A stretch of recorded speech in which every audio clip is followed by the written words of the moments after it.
Hello students, welcome again to the Nimbus online platform. I hope कि आप सबके सब ठीक ठाक हैं। इस पार्ट में हम medieval history of Himachal Pradesh ये डिस्कस करने वाले हैं। हिमाचल प्रदेश की हिस्ट्री का एक नया सेक्शन। ये भी इम्पॉर्टेंट है। और देखिए, इससे पहले के पार्ट में हम एशियन हिस्ट्री हम अपना कवर कर चुके हैं। जैसे कि मैंने आपको बताया था कि किस तरह से हम अप्रोच करने वाले हैं हिस्ट्री को। तो एशियन हिस्ट्री का हमने लिटरेचर के बारे में बात की थी। एशियन लिटरेचर, इंपॉर्टेंट सोर्सेज के बारे में जैसे हमने बात की थी, सोर्सेज में लिटरेचर और आर्कियोलॉजिकल सोर्सेज, इस तरह से हमने बात की थी। और उसके बाद रेसिस के बारे में बात की थी, जनपदास के बारे में बात की थी, एंड डिसअपियरेंस ऑफ जनपदास and emergence of native powers, ये सब डिस्कस किया था। And emergence of native powers. I hope कि जो भी हमने ये सब चीज़ें डिस्कस की हैं वो सब चीज़ें आपने ध्यान में रखी होंगी। और अब हम नया वाला पार्ट जो है वो स्टार्ट करने वाले हैं, दैट इज़ मेडिवल। और इस मेडिवल में हम जो कवर करेंगे दैट इज़ हम स्टार्ट करेंगे टर्किश इन्वेजन से स्टार्ट करेंगे, क्योंकि सबसे पहले तुर्क लोग थे जिन्होंने इंडियन टेरिटरीज पे अटैक किया। टर्किश इन्वेजन में सबसे इंपॉर्टेंट नाम आता है महमूद ऑफ गजनी का नाम आता है। और टर्किश इन्वेजन के बाद फिर तुगलक आते हैं, इनका थोड़ा नाम आता है। और उसके बाद फिर आपके पास तैमूर भी आता है। तैमूर के बारे में थोड़ी बात करेंगे। तैमूर के बाद फिर हमारे पास आपके पास मुगल आते हैं। मुगलों का जो कनेक्शन हिमाचल के साथ किस तरह से रहता है, इन सबका हिमाचल के साथ किस तरह से कनेक्शन रहता है, वो डिस्कस करने वाले हैं। मुगल के बाद फिर आपके पास सिख भी आते हैं। सिख, फिर गोरखास, ये भी आते हैं। और लास्ट में ब्रिटिश एंड हिल स्टेट्स। तो ये सब हम डिस्कस करने वाले हैं और ये सेक्शन भी इंपॉर्टेंट है, यहाँ से भी क्वेश्चन उठने के काफ़ी चांसेस होते हैं। तो चलिए ये स्टार्ट करते हैं। और स्टार्ट करने से पहले अगर आपने निम्बस अकेडमी एप्लीकेशन नहीं डाउनलोड किया, डाउनलोड कर लीजिए। बहुत से बेनिफिट आपको यहाँ पे मिलेंगे। और रिस्पेक्टिव फेसबुक टेलीग्राम पे हमें फॉलो कर सकते हैं, व्हाट्सएप हमें कर सकते हैं किस तरह की डाउट इंक्वायरी है। और टेस्ट सीरीज भी हमारी रिस्पेक्टिव वेबसाइट पे जाके आप अवेल कर सकते हैं। चलिए स्टार्ट करते हैं।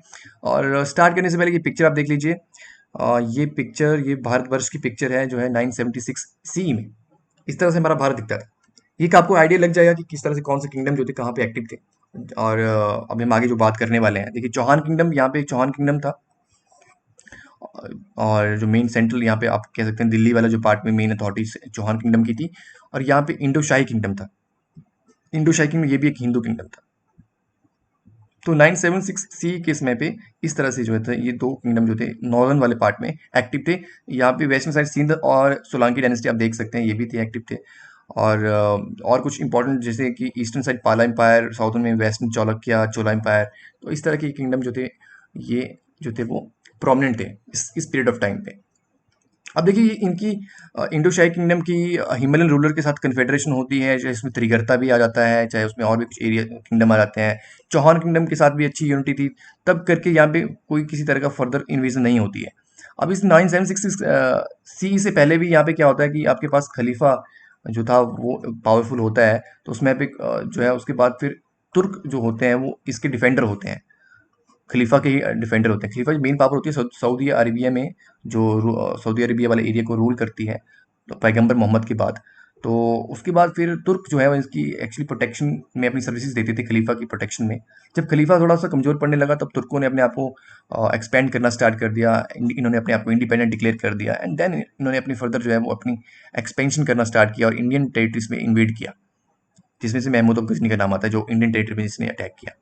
उससे पहले भी जो है महमूद ऑफ गजनी से पहले भी जो है सुबुद्दीन का नाम आता है, वहाँ आगे बात करने वाले हैं उसके बारे में। तो इस तरह से तुर्कों का जो है वो पहले इस तरह से जो है वो ये इंडियन टेरिटरीज जो है वो कनेक्ट होती हैं। इस तरह से इन्होंने इंडियन टेरिटरीज में जो है इन्वेड किया। यहाँ से स्टार्ट होता है मुस्लिम कनकेस्ट ऑफ इंडिया जो हम कहते हैं। तो चलिए आगे स्टार्ट करते हैं। और सबसे पहले बात कर लेते हैं टर्किश इन्वेजन में। अगर हम बात करें सबसे पहले तो देखिए यहाँ पे अल्पेटगिन का नाम आता है। ये 956 एडी के टाइम पे जो था एक्टिव था। इसे हम कहते हैं फर्स्ट टर्किश एडवेंचरर, जिसे हम कहते हैं, जिसका नाम जो है वो एसोसिएट है with the story of Muslim कनकेस्ट of India. मतलब कह सकते हैं कि यहाँ से शुरुआत हुई थी मेनली। आगे जो मुस्लिम एक्सपेंशन हुआ था और इंडियन टेरिटरीज में आगे जो मुस्लिम किंगडम बने थे, तो सुल्तान बने थे दिल्ली में, तो ये यहीं से जो था ये स्टार्ट हुआ था। अल्पेटगीन से ही जो है ये चीज़ें जो है वो आगे स्टार्ट हुई थी। तो अल्पेटगीन था, ये नाम सबसे पहले आता है तुर्कों की हम बात करते हैं। उसके बाद देखिए इन्होंने गजनी को कनकर किया। जब इन्होंने एक्सपेंड किया, गजनी में कनकर किया, गजनी में एस्टेब्लिश किया जो अफगान टेरिटरी थी। और फिर उसके बाद अल्पेटगीन के बाद उसको सक्सीड करता है सुबुद्दीन। और सुबुद्दीन जो है वो 980 एडी के आसपास काबुल को कैप्चर कर लेता है। और ये फिर आगे फर्दर जो है वो इंडियन टेरिटरी पे अटैक करता है। He was the first one, he was the first one to attack the Indian territory around 986-87 AD. तो इसका भी आप ध्यान रखेंगे। हिमाचल पॉइंट ऑफ व्यू से मे भी शायद बहुत ही कम चांसेस है कि यहाँ से क्वेश्चन बने, लेकिन ये आपकी नॉलेज के लिए इंपॉर्टेंट है। देखिए उसके बाद जयपाल जो थे वो ये थे हिंदू शाही किंगडम के रूलर, जबकि जैसा कि मैंने आपको पहले बताया कि ये कहाँ पे जो थे, ये शाही डायनेस्टी कहाँ पे एक्टिव थी। तो जयपाल जो थे वो ये मेन रूलर थे। जैसे कि मैं इसकी बात कर रहा हूँ इंडो शाही किंगडम की, इसके जो मेन रूलर थे जयपाल थे। इन्होंने तुर्कों के फर्स्ट इन्वेजन जो है वो फेस किए जयपाल ने। ठीक है, और उसके बाद देखिए जयपाल ने बहुत ही ब्रेवली जो है वो बैटल लड़ा। बहुत काफी टाइम तक जो इनके बीच में वॉर हुआ सुबुतकीन के बीच में और जयपाल के बीच में। लेटर ऑन जो है वो थोड़े कमजोर पड़ गए जयपाल, और उसके बाद फिर इन्हें पीस ट्रीटी जो है वो, इनका जो बैटल होती है that ends with the peace treaty, उसमें उसकी वजह ये भी होती है जयपाल बहुत ही लेटर लिख के देते हैं सुबुतकीन को कि आप ह्यूमैनिटी को इस तरह से देखते हैं कि आप इस आपकी वजह से जो है वो बहुत सारी जो है वो कैजुअलिटीज हो रखी हैं। तो इस तरह के कुछ अकाउंट हमें मिलता है कि जयपाल एक लेटर भेजते हैं, तो इस तरह से इनकी फिर जो है पीस ट्रीटी होती है। और फिर दोबारा उसके बाद फिर ये दोबारा सेकंड टाइम इन्वेड करता है सुबुतगीन 991 के आसपास। उसकी वजह ये होती है कि जो एरियाज जो कनकर किए होते हैं सुबुतगीन ने, उनमें जयपाल थोड़ी इंटरफेयर करता है। तो उसके बाद फिर दोबारा से इन्वेड करता है और जयपाल जो है डिफीट होता है। डिफीट होता है, लेकिन हम ये नहीं कहेंगे कि कि सुबुतगीन जो है वो कंप्लीटली जो है वो उसे जो है वो जयपाल को हरा के एक्सपेल कर देता है और अपने आप को एस्टेब्लिश कर लेता है इंडियन टेरिटरीज में। ऐसा नहीं होता है। तो जयपाल को बहुत सी वेल्थ देनी पड़ती है, लेकिन अपने किंगडम को बचाने के लिए उसे बहुत सी वेल्थ जो है सुबुतगीन को देनी पड़ती है। और इस समय पे महमूद ऑफ गजनी जो उसका बेटा होता है, जब सुबुतगीन मेन पावर में होता है, वो कहता है कि आप और प्लंडर करो, इनको एक्सपेल करो और इंडियन टेरिटरीज में प्लंडर करो, जितनी वेल्थ है उसको लूटो। ऐसे महमूद ऑफ गजनी की सोच उस समय पे थी। हालांकि वैसा तो नहीं हो पाता है, लेकिन जब ये सक्सीड करता है सुबुतगीन को, महमूद ऑफ गजनी का नाम आता है, तब ये फर्दर जो है इंडियन टेरिटरीज पे इन्वेड करता भी है और आगे फर्दर प्लंडर भी करता है बहुत सारे इन किंगडम को। महमूद ऑफ गजनी 997 ईडी के आसपास ये मेनली जो है वो सक्सीड करता है, ये आप ध्यान रखेंगे। ये आप पिक्चर में देख सकते हैं, ये महमूद ऑफ गजनी के जो कुछ एरियाज हैं जहाँ पे जो है वो इसने जो है इन्वेड किया था। यहाँ पे चाहे आप ग्वालियर, आगरा, मथुरा, ये सब दिल्ली वाले एरियाज, ठीक है, ये सब के सब जो है महमूद ऑफ गजनी के समय पे जो थे ये इन्होंने इन्वेजन फेस किए थे। देखिए, और इनको इसने प्लंडर किया था 1030 सी के आसपास तक की ये बात है एरियाज। चलिए आगे बात करते हैं, यहाँ से थोड़ा क्वेश्चन बने के कम चांसेस है। ये अब जो नेक्स्ट सेक्शन है ये इंपॉर्टेंट है। यहाँ आप ध्यान रखेंगे कि 1001 के आसपास जो है वो पहली बार इंडियन टेरिटरी पे महमूद ऑफ गजनी जो इन्वेट करता है। उसमें पे जो रूलर होते हैं शाही किंग, ये आप ध्यान रखेंगे अनंतपाल होते हैं। अनंतपाल भी बहुत ब्रेवली फाइट करते हैं, लेकिन वो भी जो है इन दी एंड जो है वो डिफीट हो जाते हैं। और कहते हैं अनंतपाल ने कन्फेडरेशन बना लिया था हिंदू हिमालयन रूलर के साथ, लेकिन फिर भी जो है वो हार जाते हैं। हिमालयन रूलर्स के साथ जो कन्फेडरेशन बनाया था उसमें से त्रिगर्ता का नाम भी आता है। देखिए त्रिगर्ता, हम कह सकते हैं मोस्ट प्रोबेबली त्रिगर्ता भी कन्फेडरेशन में होगा, क्योंकि इसी की वजह से जो है वो कांगड़ा और नगरकोट फोर्ट जो है महमूद ऑफ गजनी के माइंड में आया होगा, इसलिए उसने फर्दर अपने इन्वेजन जो है वो यहाँ पे भी किए होंगे, ऐसा हम कह सकते हैं, कंक्लूड कर सकते हैं। तो कन्फेडरेशन बना ली थी अनंतपाल ने, लेकिन फिर भी जो है वो डिफीट हो जाते हैं। हालांकि वो ब्रेवली जो है फाइट करते हैं। और अपनी फोर्थ एक्सपेडिशन में जो है वो, अब ध्यान रखेंगे, फोर्थ एक्सपेडिशन में महमूद ऑफ गजनी नगरकोट फोर्ट पे अटैक करता है। ये बहुत इंपॉर्टेंट है। 1008-09 एडी, यहाँ से क्वेश्चन आए हुए हैं और पूछे भी जाते हैं। सो ये वो समय था। उसके बाद वो टाउन को रेड करता है। बज्रेश्वरी टेम्पल जो बहुत फेमस टेम्पल होता है उसे भी लूटता है। बहुत सारी वेल्थ ले जाता है। ये तुर्क लोग जो है बहुत सारी वेल्थ ले जाते हैं, जिनकी जितना उन्होंने इसके बारे में सोचा भी नहीं होगा कभी। ऐसी मतलब वो इतनी वेल्थ ले जाते हैं, इमेंस वेल्थ अपने साथ ले जाते हैं। और अपना गवर्नर जो है वो कांगड़ा फोर्ट पे उसको भी अपॉइंट करते हैं, मतलब अपना गवर्नर रखते हैं। मतलब कांगड़ा फोर्ट जो है वो उन्हीं की गवर्नर्स के अंडर होता है, उनकी गैरिसन के अंडर होता है, ताकि जो भी रेवेन्यू है, जो भी सारा रेवेन्यू है वहां से जो भी बनेगा वो अपने पास रखें। तो इस तरह की कुछ हमें अकाउंट मिलता है। आगे देखिए, महमूद जो है वो 1018 के आसपास सोमनाथ टेम्पल, मथुरा, इन सबको भी लूटता है, प्लंडर करता है, लेकिन उसकी डेथ 1030 के आसपास हो जाती है। और कहते हैं नगरकोट फोर्ट जो है वो भी महमूद के गवर्नर के पास तब तक रहता है 1043 एडी तक रहता है। ये क्वेश्चन यहाँ से उठ सकता है, ये अपन ध्यान रखना है। 1043 एडी। उसके बाद कटोच रूलर जो है वो कांगड़ा फोर्ट को रिगेन कर लेते हैं with the help of Tomar chief of Delhi, जो हमारा हिंदू मेन किंगडम होता है, चौहान किंगडम में हम तोमर चीफ जो हम कहते हैं। तो उनकी वजह से जो है कांगड़ा फोर्ट को रिगेन कर लिया जाता है बाय द कटोच रूलर्स। और इन सब इवेंट्स का हमें अकाउंट मिलता है तारिक यामीनी में। मैंने इसके बारे में बात की थी लिटरेचर के बारे में, और ये लिखी है उतबी ने लिखी है। सो इन सब के बारे में हमें उतबी में अकाउंट मिलता है।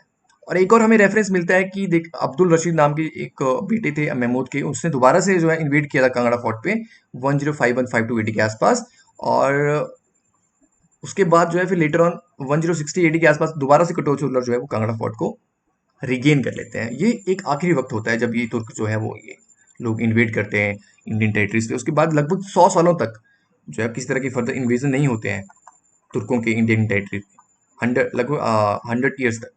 और कटोच रूलर भी जो है वो जो रूलर्स हैं वो अपना जो है वो फ्रीली इंजॉय करते हैं, अपना जो विदाउट एनी डिस्टर्बेंस जो है वो अपना रूल करते हैं अपने किंगडम पे।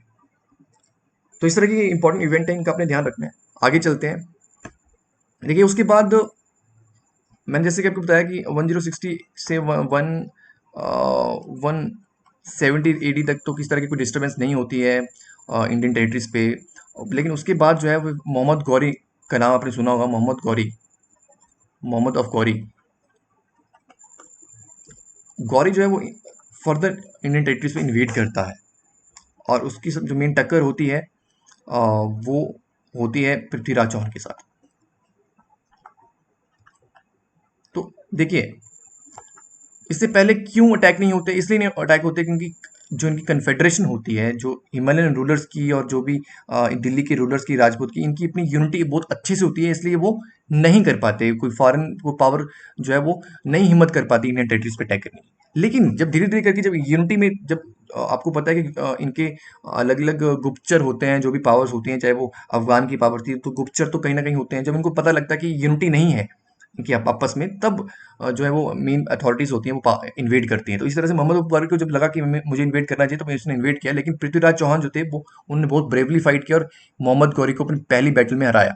तो ये बैटल 92 और 93 के आसपास हुई थी, बैटल ऑफ तेहरान। ये आपकी हिस्ट्री पॉइंट ऑफ से इंपॉर्टेंट है, मैं आपसे शेयर कर लेता हूँ बैटल ऑफ तेहरान। हालांकि Himachal Himachal point of part से यहाँ से क्वेश्चन नहीं बनेंगे, लेकिन आपकी नॉलेज में ये चीज़ होनी चाहिए। 1192-93 के पास बैटल ऑफ तेहरान होती है। दो बैटल्स होती हैं, टू बैटल्स।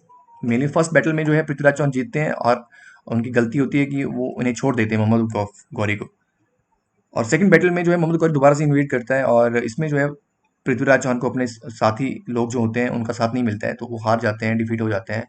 और इसी तरह से जो है फर्दर इनकी एक्सपेंशन, मुस्लिम एक्सपेंशन जो है इंडियन टेरिटरीज में जो है वो स्टार्ट हो जाती है। मतलब हिंदू किंगडम्स एक तरह से आप कह सकते हैं कि अब मुस्लिम डोमिनेंस में जो है वो आ जाते हैं।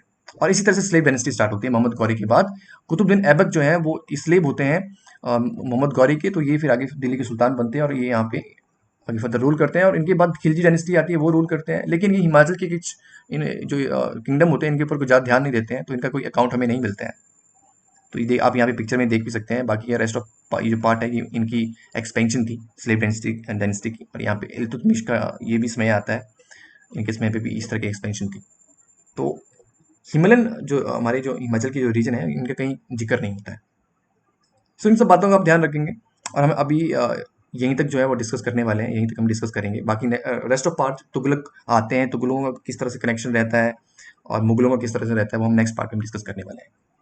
सो किस तरह का डाउट है तो आप कमेंट सेक्शन में जरूर बताएं। Till then thank you so much, take care.